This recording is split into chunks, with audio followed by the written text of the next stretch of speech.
यहाँ मैं बात करने जा रहा हूँ IoT लेवल 4 के बारे में। तो IoT लेवल 4 में मल्टीपल नोड्स हो सकते हैं जो कि परफॉर्म करेंगे लोकल एनालिसिस। ठीक है, यानी कि यहाँ पर जो नोड्स हो सकते हैं वो कुछ इस तरीके से हो सकते हैं। इसमें एक तो ऑब्जर्विंग नोड्स हो सकते हैं और दूसरा इसमें एक मॉनिटरिंग नोड्स भी हो सकते हैं। ये दोनों मल्टीपल हो सकते हैं, यानी कि ऑब्जर्विंग नोड एक से ज़्यादा हो सकता है और मॉनिटरिंग नोड भी एक से ज़्यादा हो सकता है। डेटा जो रहेगा IoT लेवल 4 में, ये डेटा डायरेक्टली जाके स्टोर हो जाएगा क्लाउड पे और एप्लीकेशन भी क्लाउड बेस्ड रहेगी। एप्लीकेशन भी क्लाउड बेस्ड ही रन होगी। लेवल 4 में लोकल और क्लाउड बेस्ड ऑब्जर्वर नोड्स होंगे जो कि सब्सक्राइब करेंगे और रिसीव करेंगे उस इंफॉर्मेशन को जो कि कलेक्टेड की जाएगी क्लाउड में फ्रॉम IoT डिवाइसेस। यानी कि IoT डिवाइसेस से रिलेटेड जो भी डेटा क्लाउड में जाके स्टोर होगा, उस डेटा को लोकल और क्लाउड बेस्ड ऑब्जर्वर नोड्स क्या कर सकते हैं, सब्सक्राइब कर सकते हैं और रिसीव कर सकते हैं। लेवल 4 के जो भी IoT सिस्टम्स रहेंगे वो सूटेबल रहेंगे ऐसे सॉल्यूशंस के लिए जहां पर मल्टीपल नोड्स रिक्वायर्ड हैं, डेटा इन्वॉल्व बिग है और एनालिसिस रिक्वायरमेंट कंप्यूटेशनली इंटेंसिव है, यानी कि बहुत ज़्यादा आपको एनालिसिस करना पड़ेगा। मल्टीपल नोड्स रिक्वायर्ड का मतलब ये होता है कि आपको कुछ नोड्स ऑब्जर्विंग की पर्पस के लिए भी चाहिए और कुछ नोड मॉनिटरिंग पर्पस के लिए भी चाहिए। यदि हम देखें IoT लेवल 4 के ब्लॉक डायग्राम को, तो हम ये पता चलेगा कि IoT लेवल 4 में यहाँ पर क्लाउड में यूज़ हुआ है ऐप ऑब्जर्वर नोड और लोकल में भी यूज़ हुआ है ऑब्जर्वर नोड। ऐप जो यूज़ होगा वो यूज़ होगा यूज़र को इन्फॉर्मेशन देने के लिए about the situation and the data. Observer node का इस्तेमाल होगा रेस्ट सर्विसेज से कनेक्शन के लिए और साथ ही साथ ताकि वह क्लाउड से भी डेटा को ऑब्जर्व कर सके। इसलिए डेटाबेस के साथ यहाँ पर कनेक्टेड रहेगा एक एनालिटिक्स कंपोनेंट जो एनालिसिस करता रहेगा डेटा को टाइम टू टाइम। साथ ही साथ आप यहाँ पर देख सकते हैं जो रेस्ट सर्विसेज हैं वो कंट्रोलर सर्विसेज से भी कनेक्टेड है। यहाँ पर आपको मल्टीपल कंट्रोलर सर्विसेज दिख रहे होंगे क्योंकि यहाँ पर आपका जो डेटा रिक्वायरमेंट है, यहाँ पर जो डेटा रिक्वायरमेंट है वो भी बिग है और एनालिसिस रिक्वायरमेंट है वो भी बिग है। इस वजह से यहाँ पर multiple controller services, multiple resources और मल्टीपल डिवाइसेस का यूज़ हुआ है। यहाँ आप देख सकते हैं कि क्लाउड स्टोरेज पे मॉनिटरिंग नोड्स भी मल्टीपल हैं जो कि कनेक्टेड हैं, क्योंकि यहाँ पर लगातार जो है डेटा इंटरचेंज और एक्सचेंज होता रहेगा। इस वजह से यहाँ पर क्लाउड स्टोरेज के साथ साथ मल्टीपल मॉनिटरिंग नोड्स का भी इस्तेमाल हुआ है।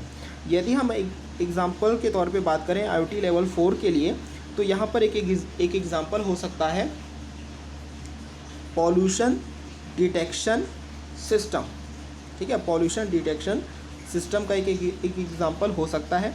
तो एक पॉल्यूशन डिटेक्शन सिस्टम में इनिशियली हम यह मान के चल रहे हैं कि हमें यहाँ पर दो तरह के पॉल्यूशन को डिटेक्ट करना है। पहला होता है एयर पॉल्यूशन और दूसरा होता है नॉइज़ पॉल्यूशन। तो हम यहाँ पर फ़िलहाल दो तरह के पॉल्यूशन को डिटेक्ट करने के लिए कोशिश कर रहे हैं। तो यदि हमको एयर पॉल्यूशन और नॉइज़ पॉल्यूशन दोनों को डिटेक्ट करना है तो हमको यहाँ पर दो तरीके के सेंसर्स की ज़रूरत पड़ेगी। पहला जो सेंसर होगा वो होगा एयर क्वालिटी सेंसर और दूसरा हो सकता है आपका लाउडनेस सेंसर, है ना। लाउडनेस सेंसर मतलब क्या जो नॉइज़ आ रही है क्या वो लाउड की कैटेगरी में आती है, उसके लिए। ठीक है, तो एयर क्वालिटी सेंसर और लाउडनेस सेंसर, इन दोनों सेंसर से जो भी हमें इंफॉर्मेशन मिलेगी उस इंफॉर्मेशन को हम स्टोर करेंगे एक ग्रूव पाई प्लस नाम के चिप पे। ठीक है, तो और इस चिप के साथ हमने एक सेंसर भी यूज़ किया है जिसका नाम है DHT22। ठीक है, तो इन दोनों की इंफॉर्मेशन को हम क्या करेंगे, आपस में प्रोसेस करते हुए भेजेंगे एक नेक्स्ट चिप के पास या एक नेक्स्ट सिस्टम के पास जिसका नाम है रास्पबेरी पाई 3 मॉडल, इसके पास हम भेजेंगे। इससे यह इंफॉर्मेशन चली जाएगी क्लाउड में, क्योंकि यह जो सिस्टम है ये वर्क करेगा एज अ कंप्यूटर। यह इंफॉर्मेशन चली जाएगी क्लाउड पे। यहाँ पर शुरुआत में जो डेटा रहता है वो एनालॉग डेटा रहेगा, और यहाँ पर रास्पबेरी पाई के पास जाने के बाद यह जो एनालॉग डेटा यह एक डिजिटल डेटा में कन्वर्ट हो जाएगा। इसके बाद जब डेटा क्लाउड के पास चला गया है, यानी कि क्लाउड स्टोरेज पे चला गया है, तो क्लाउड स्टोरेज में कुछ हम इस तरीके के फैसिलिटीज़ या एप्स वगैरह इंस्टॉल करेंगे। जैसे कि सपोज़ हम इंस्टॉल कर सकते हैं इंस्टा पुश, ठीक है।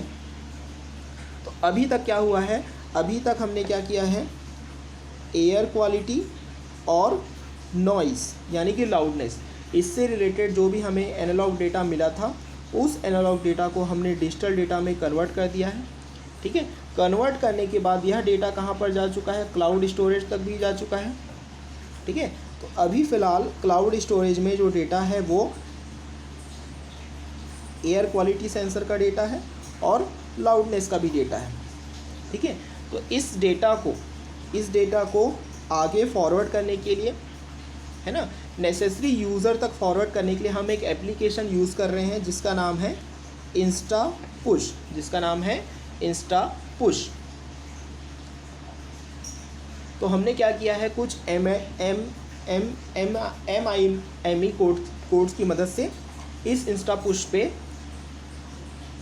पुश को कनेक्ट किया है क्लाउड स्टोरेज से, और साथ ही साथ हमने इस तरह का व्यवस्था किया है कि नॉइज़ पॉल्यूशन यदि हाई होगा तो उस केस पे जो पुश नोटिफिकेशन चला जाएगा पुलिस कंट्रोल रूम में चला जाएगा। और यदि एयर पॉल्यूशन हाई है तो जिस भी डिवाइसेस से हमने सेंसर को कनेक्ट किया है उस डिवाइसेस पे एक इंफॉर्मेशन चली जाएगी कि एयर इज़ पॉल्यूटेड। तो ये एक तरीके का प्रोटोटाइप है। इस तरीके के सिस्टम को इम्प्लीमेंट किया जा सकता है यूजिंग द IoT लेवल 4